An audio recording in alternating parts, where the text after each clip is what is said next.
Hello, everyone. Happy holidays, and welcome to another episode of Dear Work Wives. Right. I just a look. I'm like, happy holidays indeed. This will be airing on December 19th. Yeah, So Hanukkah will happy have holidays. completed. I hope everyone who celebrates had a gorgeous Hanukkah. And we are approaching. I know that always triggers me when we're recording. We say things that are like in real time. Last week we were like, "Oh, like Hanukkah's starting soon." Yeah, but by the time it was released, like it was like the Hanukkah second was last halfway. day. It's almost Yeah. done, right? Yeah. Yeah. Or it was almost done. Right. Almost done when we're recording this, and I'm like, Yeah. ugh. But sometimes I forget, Yeah. that we I live agree. in the future. We do live in the future, but we're approaching the Christmas celebration, which I am very much looking forward to. Yes. I'm Googling December holidays so that we don't miss any. Oh, yeah. Last night in the present. Mm-hmm. So last week when I'm in the future, we had Kit's like little Christmas show at her school, and it was very cute. She was the partridge in the pear tree. She was for, like, their adorable. little play. She had the Yeah. hardest, well, not the hardest part, but she had the most active part because she had to do her hand motions, 12 different times, whereas the other kids, She was kind of the 11, star. 10, she was kind of the star is what I'm Yeah. saying, 100%. like you can't count on every 3-year-old to do that, to pay attention long enough to do it Yeah. every time the kids sing "And a partridge in a pear tree," but Right. he was on. She nailed it. And I'm really proud of her. Mm-hmm. I agree. She had to wear like a little Christmas tree costume also, and it was like it went over her head too, and it kept like falling off, and she kept like trying to get it back on and then do her hand motions. Right.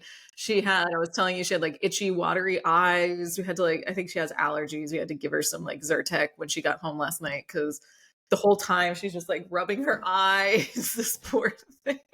Wearing this like stuffy costume, but like a real star. she's a star. She's basically Taylor.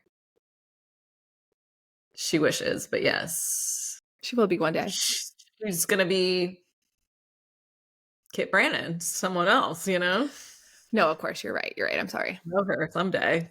She does love her some Taylor, so I think she's inspired by.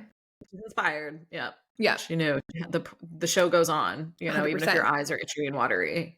Even if you have to blow your nose on stage. In your sleeve. Yeah. Which she did. Perfect.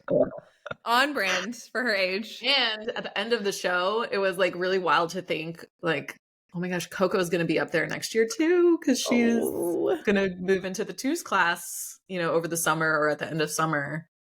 And so she'll be in the Christmas show next year. And I was in my feels a little bit because I can't believe it. Yeah. I also don't think she'll behave. So that's... No, but that's okay. They make the funniest videos, like she'll go viral. Oh, yeah. For not behaving. That's what people want. They want to see the kids not behaving. Yeah. Yeah. So what did we decide for future episodes? I think we have one more coming. We're going to not air the week in between Christmas and New Year's, but then we will air January 3rd or something like that, even though we will still be closed. So we're taking... We're pre-recording for you. Yeah, we're just going to take off the week in between Christmas and New Year's because that week of time really doesn't exist anyway. So nothing to see here. It's a void. It's like a vortex. I love it. It's my favorite week of the year. The vortex of Christmas, New Year's. Yeah, I love it so much. It's so festive. There's nothing to do. Nothing. Oh. I mean, I parent my children. That's like my nightmare with my children, but maybe it's just their age. Yeah. I mean, they have so much new stuff, though. Yeah, but my kids don't play with their toys. It's really pointless for me to get them toys. Oh, fair. I wonder that every time I get them something new, thinking that this is going to be the miracle thing that they play with. I do this to myself every single time I buy them something. I'm like, this is going to be the thing that really changes my life. And they're going to actually play with this for hours independently without me. No. Not yet. No, They're still little. They don't play with it. Kit is just also like terrible at independent play, and Coco is better. Like she's better than Kit, but yeah, being in my house I think what I need to do is like, okay, yes, it's a week of nothing where we don't have like work obligations or school obligations, but I need to plan like activities for myself. Like I need to be a tourist in my own town, yes. you know, because like we're not traveling this year, but I need to be a tourist in my own town and take them to like 100% activities that keep them engaged and pass the time. Because one of my other preschool mom friends was like, oh my gosh, we have so much time off. She's like, what do you like, unless you're traveling, like what do you do with these children like home all day? I'm like, well, we have a cool town that we live in, so you just have to pretend you're traveling and like take them places. Yeah, you know, I might take my kids to like the indoor not so much a tramp. They want to go to the ropes course. I might take them to that. I might just be like, hey, you just each got new things, and so did I. So let's all do those together separately. Yeah. Together but separate. It'll be a combination. Together in the room and in the house. Yeah. But we'll be doing our own thing. That's like really how my husband and I spend time together ever since we had children. It's like we're together but we're separate. Like we're here in the same room but don't talk to me. Like we're like I'm reading this book and you're reading that one, or you know. Oh yeah. I get it. Not the best, but we're working on it. But I think it's also like a symptom of the season of life you're in. James and I put our kids to bed and then go to bed ourselves. So we don't have a lot of time when we're, like I was telling you, we are only just on episode 8 of The Last of Us. Like that's how little time we get to ourselves to be adults without our children awake. So I feel like we're like on opposite sides of the same coin now, because my kids are just grown enough that they are up. And I know people are gonna be like, isn't her son only 8? Like I don't, my kids go to bed at 8 and I go to bed at 8. You know? Right. On the weekend, my kids go to bed at 10 and I go to bed at 10. There's no time. There's just time when they're awake now. Yeah. Do you guys go on like dates? So I think we're just coming into the like full body realization that our date nights at home after the kids have gone to bed season is really over, because we thrived in that season. We would put the kids to bed at like 7. We'd make charcuterie boards, listen to music, watch movies. Cute. Like we would have date nights at home every weekend. It was like our absolute favorite thing to do. That season of life is behind us now. That's not really an option.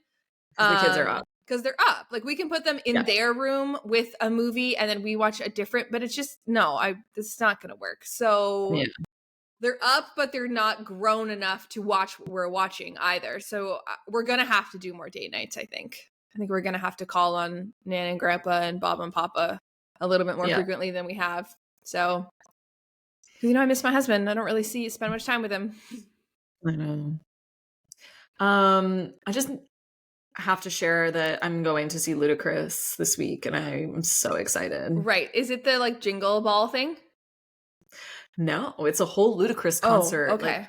At the pier. So, we have like the St. Pete Pier. Well, the St. Pete Pier did like this concert series this year where they like set up a semi-permanent like stage out on like this grassy area on the pier.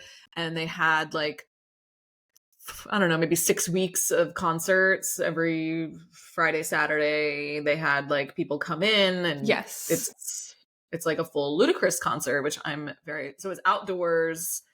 Like just general admission type of concert, but the best part is that it starts at 6 and it's over by 10. I think that's probably because of a noise ordinance or something downtown. Yeah, for sure. Because it's outdoors. Really, that's a win for me because I can't stay up late anyways. I'm like, please let me be home by 10:30 in my bed, but still have a full evening. Like amazing. I went to a Ludacris concert, I think my senior year of high school, with one of my really good friends, best friends at the time. And he and I had like we were like standing like floor space, and it was just the best show. So I'm really excited to a lot of nostalgia relive my 2000s era. Yeah. Like I am happy for you hypothetically, but like you were supposed to be here. So I'm not that happy for you. I know. So I mean, it's the second best place I could be, though, besides being there with you, which is a passport problem, which I need to fix. Yeah, you do. I know. For myself and my children. Yeah. I was like full on, like ready to book a ticket to go see Emily. And then Emily was like, hold on. Does kid have a passport? And I was like, Nope. Good call. Actually, I wouldn't have been able to book the ticket anyways. It would have stopped come up me with that. Yeah. For my passport info, and then I would have realized, but I was about that close to figuring we it out. had like flights booked and we like times and we were ready. So I was ready to go, and then I failed to realize that one crossing really an critical border piece of the puzzle is that Emily doesn't live in this country, which is a whole different problem, you know? Right. Like I don't think of you as living in a different country. Right. I think because I have a passport. So it's we take it for granted that I can just cross the border, you know? Yeah, but you just and my kids have them too. In another country, you know? Like, I know, but it really is a different country. I know, and I'm also so close to the border. I'm literally an hour from the border. So right, you know, it's like come on, guys, just let me through. Yeah. So we'll just have to get you on that process. I really need to find mine because I have one and I thought it was fine. But Tyler was like, I'm pretty sure yours is about to expire and I need to get it before it hits that like 6 month because you can't cross if you're like within 6 months of it expiring. So dumb. It makes zero sense. Like, well then why don't you just expire it? Like why can't I cross within 6 months? I don't understand. I don't get it. I don't get it at all. It should just be a 9.5-year passport then. I don't understand. What do you mean? It's about to expire in 6 months, so I can't cross, but like it's still valid. Like it doesn't make I don't understand. Well, you're gonna find that passport. That's what you're gonna do over the holidays. You're gonna find your passport, and you're gonna take your kids to get their passport photos. One of like 3 places. I just need to actually remember. I'm gonna book passport photos for you and be like, okay, your appointment is at this Walgreens at this time. You know, that would actually be really great. I think I actually need an executive assistant this year. You know? Yeah. For like all of my personal tasks, like I need to change this hotel reservation because I messed it up. And it's just the bane of my existence. Like it keeps me up at night. When are you going to a hotel? That's not the time to call. Huh? When are you going to a hotel? It's a long story. It's not even for me. Okay. You can tell me later. It's for January. It's not even for me, but I need to change something and it was my fault. I messed it up, but that means I need to call and change it, you know? Right. And well, it's just one of those things eating away at my brain that I keep failing to do because it's not that important to me on the grand scheme of things, I guess. But it is important to whoever you book that hotel for. Exactly. Yes. Yeah. So all right. Well, you've got tasks. So if anyone, wants to be my executive assistant, I don't have a budget for it right now, but really great to work with. Perfect. That I can attest to. Yeah. She gives really good gifts. Not really making a case for myself here as I'm like so scattered but you give really good presents, so it's good. Presents. I'm a really good friend. I can give you unsolicited advice if you'd like some, It's perfect. It's win-win. All right, shall we story? Let's do it. Okay.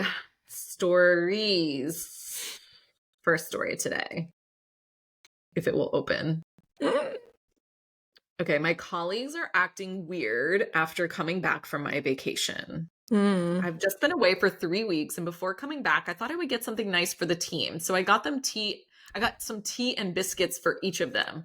One of my colleagues till now hasn't even looked at the gift, and it's sitting on her desk for a month now, and we normally are the closest on the team.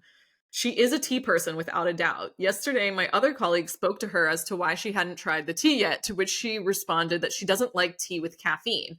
But the box is shouting all over it that it's caffeine free, and it even says relaxing and calming tea, as I know Oh, and as I know, during my absence, they had a tough time, hence the choice of tea also. It just seems that everyone is pissed off, as meanwhile I was enjoying my vacation, which I had booked more than a half year ahead at work, that they had, this person is having trouble with sentence structure, but they had an Everyone's unexpected mad. busy Yeah. time. Yeah. And it was probably very stressful for them. Since I got back, everyone's really distant from me. Everyone has negative comments and complaining 90% of the time, and their change of mood is really getting in my head. What can I do to create a neutral and easy working environment now that I've come back from vacation? That's so weird. I mean, it's not your fault that things happened unless it is your fault that things happened. You know what I mean? Like, what happened? Yeah. Like, were you supposed to have done XYZ that you didn't do? Yeah, like, did you leave something, Like did you clockwork your role before you left? Right. And was this, it sounds like it was approved by your manager. Did they know that maybe things were going to go not so well? Like, right. Like, did are you you an say accountant and you went during tax deadline and like, you know what I mean? It said it was an unexpected busy time. So sounds like no, My bad. it wasn't like, a particularly normally busy season, but it was unexpectedly busy, which is not something you could have planned for. But Right. to your point, like, is there something that maybe was left undone or was hard for them to take over because you hadn't developed systems or things to make it easy for people to, take over some of your responsibilities? Like, was there a proper handoff before you left for this vacation? Did people know what they were going to be responsible for? And was that, approved by your manager as well? I mean, if your vacation was approved, I assume that they also understood that some of that work would need to be redistributed to people during your time off. But yeah, there's maybe just some things for you to check in with so that it doesn't happen again, but also so that you can improve those things for the future or have conversations with people and maybe even apologize for things that were left undone or not in the neatest way for people to figure out. Maybe the handoff process maybe wasn't executed well. Right. I feel like this is a situation where the only thing that you can do is address them head on and give them an opportunity to be honest with you about why there's been a change in demeanor. I've noticed since my vacation, it's been frostier in here. Like, do we need to clear the air about something? Did something happen that I'm not aware of? Like, because I would love to, improve the culture or the work dynamics. And if they don't come forward, then you've done what you can do, Yeah.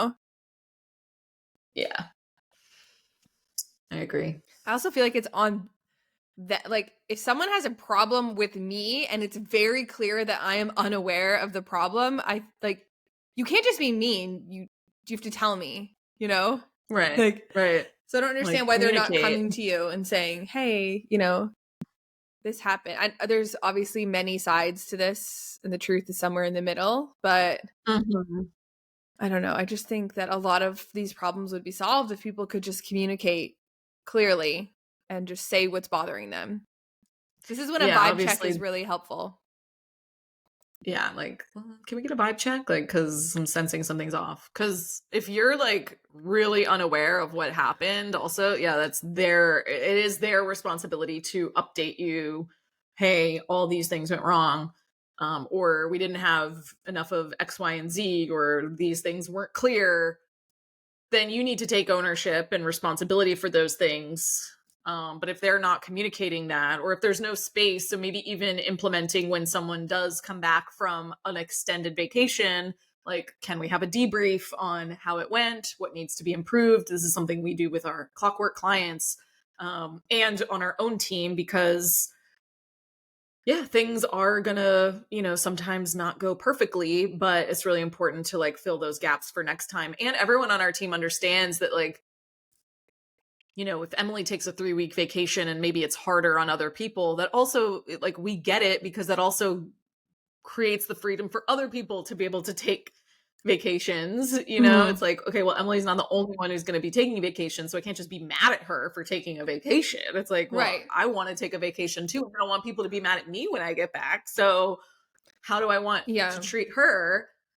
And how can we just make this better and easier for everyone to be able to step away, you know? So it sounds like there needs to be some clock working if your team hasn't done that yet. 100%. All right. Next story. Story number 2 is my boss yelled, screamed, and swore at me in red-faced anger for 15 minutes. How does one react when your boss yells, screams, and swears at you in a red-faced anger? Yes, the typical response is to walk away or quit on the spot. That would not work in my case. I now only have 9 months to survive at this job before I'm eligible for a full pension of about $70,000 a year. If I leave before that date or am fired, my pension will be cut by 2/3. Also, I could not walk away because he actually blocked the path to the door. I've tried to be super polite, work twice as hard, and keep my head down, but that just gets him angrier. So he screams and yells more. The boss wants me to quit and is trying hard to find a reason to fire me, but he was told to stand down after my lawyer worked with senior management at the parent company. Now he's trying to unnerve me and psych me out so that I do quit. What would you do if you were in my shoes? So it sounds like you're not going to get fired. Like, I would just keep going because $70,000 a year. I'm sorry. Like, I'm not jeopardizing that at all. I can do anything for 9 months to get paid $70,000 a year for the rest of my life. Yeah. And I'm so sorry because this sounds exactly like the boss doesn't want to have to pay your pension or the company doesn't want to have to pay your pension. And so they're trying to force you out. This is what it sounds like to me with like having little context. And I was like, I'm not going to let you in. I'm taking my $70,000. Stay strong. And what you do is you just stare them in the face, like when they're yelling at you. And then you say, thank you so much for the feedback. And then you walk away. Yeah. Thank you for the feedback. Like, keep on moving, keep on keeping on, keep on just like, do your job. You don't need to work twice as hard. You don't need to be, overly polite. You just need like, thank you for the feedback, and then like, do your work. Hit your tasks. Do not give them any other reason to fire you. Like just do your work so that they cannot point to like performance of like, oh, you're getting let go. Nope, did my job. This is what is expected of me. Right. But like, other than that, I'm out. Yeah. And like, this is extenuating circumstances. Normally I would say walk out, but like this is your future financial security. Like, this is not something that we can let them take away from us, essentially, you know? So you just have to thank you for the feedback. Get a therapist. They did say the only things helping me survive is an effective attorney who helped me submit a formal workplace grievance and oversight by the main corporate office vice president of HR. Okay. So they also added that like his boss and the local HR director of no help. So it sounds like their parent company is like keeping them in check. Keeping this local office in check. So that's good that's like on your side. And I would be communicating that, it sounds like you did communicate that to the corporate office. So you have filed a grievance there. Good. I think that they need to know and be in the loop of like what's going on, just so that if something happens in these next 9 months and you get fired or for some reason, like you've got to like, we're not, you have a case. Wrongful dismissal. Like, yeah. Ugh. Companies who provide pensions, like, I need to see that the banking behind that.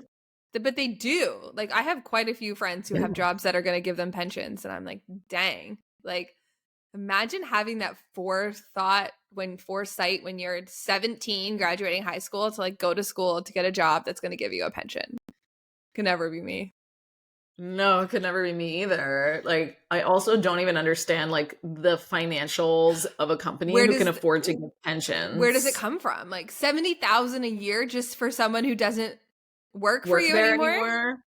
Just because. So like and this is just like us bantering because I don't understand a pension. I'm obviously really green to how these things work, but like, are they taking money aside during your whole career to afford that pension? Like, is it you're making a lower salary? I don't think so, though. I feel like I think so. Teachers here get pensions from the teachers union, and I think you have to pay into the pension, but I think you get more back than you put in. You know what I mean?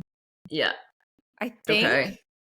And the pension also depends on how early you retire and how long you worked for. Like, I know that, like, my mom's best friend's partner, he was a teacher and he retired at like 50 and took his pension early and took like, because he was like eligible. He'd hit like the max that he was going to get because he started teaching at like 20. You know what I mean? Yeah. So like they have to pay him his pension for theoretically the next 50 years. It's wild. Like, are most, I'm wondering, like, I know that like corporate companies used to give pensions in the US. I feel like a lot of them don't anymore, but I'm wondering if most of the companies that still give pensions are like government jobs. And that's also why our country is in massive debt. One of the reasons, you know, like we just. One of many. Like, there's a few other. One of many reasons. Bang reasons. Yeah. Like, you know, like public service jobs, I think, get pensions. Well, things like the military in the US gets a pension, and they also get all the other money. So it's like, no wonder their budget has to be so huge, just because they have to pay all these pensions out. Which, yeah, like if you served, I totally understand. I'm not like, saying they're not eligible. I'm just saying, don't come for us. Don't come for us. Like, same in Canada, Canadian soldiers get pensions too, but like our budget is like 100th of yours. So yeah, like I think like jobs like police officers and stuff. I think police officers, teacher. My a friend works for like Children's Aid Society. Because it's a government agency. She gets pensions. Her husband's an engineer. They get a pension. My friends work for Honda. They get pensions. Oh, my father-in-law, he was an accountant for, I think, a manufacturing. I think he gets a pension. You know, like, I could be wrong, but you know what I mean? Like, my brother-in-law works for a bank. He's going to get a pension. I'm just like, damn, James. Let us know in the chat. Do you get a pension? How do we sound off in the comments? How do I get a pension? Like, what do I got to do? Can run like clockwork. Can we set up a pension fund? What if it was like $100 a year? What if after like 30 years of service, you committed to giving me like $1,000 a year in pension? I'm going to write that into my next contract. $1,000 a year? Yeah. After I can do that. After I work for X amount of years, I earn a pension. Yeah. You can have that and unlimited vacation. I'll be retired, so. I know. I mean, like, I get it, because this is like, as we're talking through this, I'm like, this is the ultimate retention strategy, right? Like, that's why ultimate retention. Yeah. And that is like the cost of how companies used to keep people around for 40 plus years, right? Like, they literally, people would stay at a company for 40 years. And now most of us like leave a company after 1, 2, 3, like that's like, if you're getting 3 years out of someone, like that's good in like the millennial Gen Z world of employment, you know, and it's because we don't have the ultimate retention strategy of pensions. So maybe they were onto something. Like, maybe it would cost them less over the course of time. But over the course of time, don't you think that those people also like lose enthusiasm for their role, or just like phone it in after like 40 years? Yeah. Or I think it's also generationally, like, I think they were just like, I don't care. Company people. They just like, they were company men and women and theys. I mean, my parents, like, at one point, my parents both worked for Canada Bread, which is a bakery, a huge one though, like Dempster's bread, and they like are the plant here closed down, but I think they would have stayed forever. You know, my dad would have stayed in that job forever until he died, until he retired. You know. Yeah. And I wish he could have, because then he wouldn't have gone back to being a truck driver, and then he wouldn't have almost died. So, so yeah, I think it's just like, but I mean, like, I've been at Run the Clockwork for 5 years. So you should get a pension. Or according to you, I should be leaving. I hope not, but I'm just saying, if I don't know what you're going to be, like what your enthusiasm will be in 35 more years. 35 more years. I can't work that like, long. Can you imagine? I know. Like, can you imagine? I can't work period that long. When I worked at a corporation, like I was surrounded, like we were like the first cohort of like new hires that they had made in this department in like 30 years, because so everyone was like my senior 30 something years, you know, or more. And like these people had been in those jobs since they were younger than me. Like they had been with that company or with a company that was acquired by my company. So technically still the same job, you know, but there was a lot of like acquisitions of paper companies over the years as they like kind of consolidated into like the big few. But like some of my mentors or like managers over my time there, like they had been with the company for like 40 years. I was working for like all old white men, you know, and that was the norm. And I just can't imagine that for myself. So wild. Again, sound off in the comments. How do we get pensions? What should we do? Let us know. Yeah. What should we do to get pensions or to start a pension fund for ourselves? Right. For ourselves. I like that idea better. Is that called a retirement fund? Yeah, it's called retirement planning. Yeah. But we want someone else to pay it every year. Yeah. Okay, next story. New work from home job says that I can't take bathroom breaks. Just started a job working from home as a contractor with a major company in the US. Day one, we were told we cannot take restroom breaks. We're only allowed to use the restroom when we are dismissed from our desks by a supervisor for a scheduled break. Is this even legal? Okay. I don't know if that's legal or not, but one reason that it's not actually legal is because you mentioned that you were a contractor for this larger company. And as a contractor, your employer cannot tell you when to work. Like they cannot define your hours. Define your hours. Like they cannot treat you like an employee. And it sounds like they're treating you very much like an employee. So it sounds pretty illegal. Mm-hmm. Just based on that piece alone, right? Like that you are actually a contractor. So if they really want to get in trouble, you could report them. You may lose your job just because they may get in a lot of trouble. For treating contractors like employees. Right. I think you should just take your computer into the bathroom with you. Like good old COVID times when people would just be like taking meetings on the toilet. Yeah. So they did say that like they have to have their video on, which is like also how the company is making sure that they're not like, they're being monitored. So they cannot, but I still think you should just sit on the toilet on video because what? Like I'm an adult. I can't take a bathroom break. Like even my little children in school, like, yes, there are times when it is preferred for them to use the washroom, but we have bodily autonomy. And people are allowed to go use the washroom whenever they need to use the washroom, you know, because we can't control what's happening in our body sometimes. Yeah. And I think that part of it is like, okay, if they're giving you if you have scheduled breaks, then sure, like try to plan for that because they want you to be present in whatever trainings or something that they're doing, which I get. Like we have calls that we do with clients and trainings that we do. Run to the bathroom in the middle of it. I don't run to the bathroom during those trainings. You know, I'm delivering them and I plan accordingly of like, okay, you know I have a training from 4 to 5:30 today. So I'm going to go to the bathroom at 3:58, you know, so that I can get through that training. If there are like emergencies, I think that's a different situation, you know? Wow. Like, and I wonder if you've had people like abusing it or, you know, like, oh, I was in the washroom and they've been gone for like an hour. It's like, you know, I mean, because they're at home and so they're like going and changing the laundry or whatever. Attacked. I have laundry to change after this. Oh, me too. But I don't think that this is a thing that people can enforce. Like you can't tell people they can't use the washroom really ever. Even on an airplane when they say the seatbelt sign is on, if someone's like, I need to use the washroom, it's an emergency, like they're letting you go to the washroom, you know? Like, yeah, because remember when they had like the diarrhea plane? Like they don't want that. no. Do you remember that story? Oh God, yeah. That was also this year. I feel so.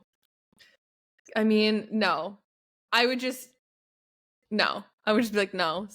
Like I would, like you're saying, I would try my best, try but if I have to go to the washroom, I'm gonna go to the washroom. Like it's the same as like when you do anything in life. Like if I'm going to the movies, if I'm going to the theater, if I'm going to a concert, like if I'm going on a long road trip, like I'm gonna go to the washroom at the most convenient times. I'm gonna try to not have to go when I'm in the situation where it's not convenient to go, like working. But if I have to go, we're pulling over. Like, right. So I'd say don't abuse this, don't abuse it. And then I think you'll be fine. You'll be able to go when you need to, and they'll know that you're not just like abusing the system and like going when you should be working or when you're in a training or something like that. Right. But then they will understand when you go every so often, like once in a blue moon when you really do have to go. Right. But if it's not like, oh, she goes every hour, maybe you have IBS. Then that's something you need to communicate with people. Like I have a medical issue. Like if you really do have like a medical issue or a reason that you need to go to the bathroom more frequently, then you should communicate that to HR. Yeah. I mean, I think you should communicate something to HR anyways if you have a problem with the current policy, but I don't think it's necessarily illegal besides the contractor piece. They actually can't tell you when to do anything. So frankly, you could just go to the bathroom whenever the hell you want. Right. Well, and do your work whenever the heck you want. Well, what a story for the holidays. What a story. I can't wait till we start getting some like holiday stories. Maybe on our next episode, we'll have some like the aftermath. Yeah, like some holiday work drama. So I'm hopeful we'll get some debriefs. I just wanted to tell you, based on the last story, that I used to work as an environmental educator at a camp. So I was a teacher. And I would plan my like fluid consumption based around like the classes that I had. So I would never drink coffee on like weekdays, only on Fridays, because Fridays we had half day with the kids. Like they usually would go home on Fridays. And so that was the only day I could drink coffee because I knew that I would have to go pee more often. Yeah. Diuretic, Yeah. Or something else. Yeah. And so sometimes I would have to teach for like 4 hours straight or more, and I wouldn't really get any breaks because I'm with the kids and I'm the only teacher in that room. And so one of my goals when I was there was to have a job where I could pee whenever I wanted. Like that was I love that. It's my favorite. Like it was a luxury. And so I know other teachers or other people in workplaces can relate to totally. There are some jobs where you can't just go to the bathroom whenever you want. Like if you're working in a factory line, like there are manufacturing jobs where unless it's a scheduled break, you cannot leave the line, right? Like you cannot. So there is, just sometimes like there was days when it was very uncomfortable and I had to like hold it or wait or whatever. Like I was in misery some days, but I just also knew that that was the nature of my job.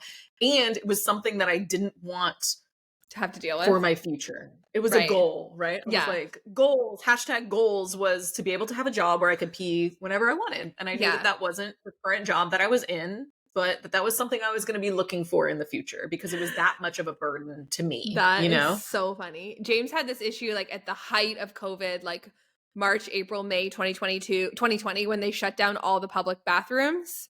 Because he drives, right? So like, where like the places that people weren't letting people in. So he couldn't go into like Starbucks or Tim Hortons and use the washroom.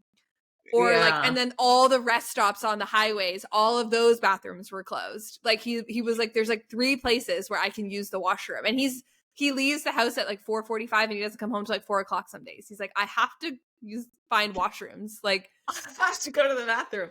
I actually had a similar conversation with an Uber driver because he said he likes to drive downtown and like downtown St. Pete. He can like pick up people for, you know, he'll get like frequent rides. He's like, but they lock the bathrooms at like once it gets dark. Right. I guess because of like homeless people and stuff. Like we have, you know, a pretty big homeless population. And so, which is also pretty cruel, but you know, they'll, I guess, sleep in there or something. And so like, they lock the bathrooms, and he's like, and then I don't have anywhere I can go to the bathroom. And so like, sometimes I can't drive at night if I like really have to go to the bathroom. I just have to go home and like, and I'm just done. And I'm like, that is a problem. Like as an Uber driver, like you can't just go to the bathroom whenever you want. Like what if you pick someone up and then it hits you and now you're on an hour-long drive with someone? Like you're not stopping to go to the bathroom. So just to put that question into perspective for some people, or for this person who asked, like, I think it's just the work from home scheduled breaks where your bathroom is 5 feet away. You know,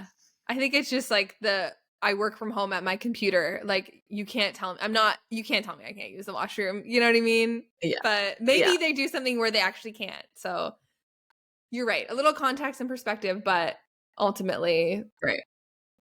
If this is an important part of your job, then maybe this isn't the job for you. If this is like requiring you to be at your desk for some reason, or maybe you're supposed to be monitoring something. I don't know. Right. Yeah. Like, but there are jobs when the only time you get to go to the bathroom is during your scheduled break. So I don't think this is illegal. Yeah. But it is weird. But maybe it's goals for your future of like, I don't want a job where I can't just like get up whenever I need to, you know? Yeah. Cool. All right. Well, on that note, have a great holiday. We'll see you next.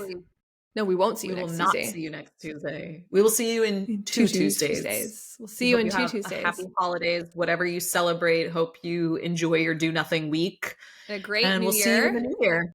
Yes. Happy New Year. Happy New Year. See you in 2024, everyone.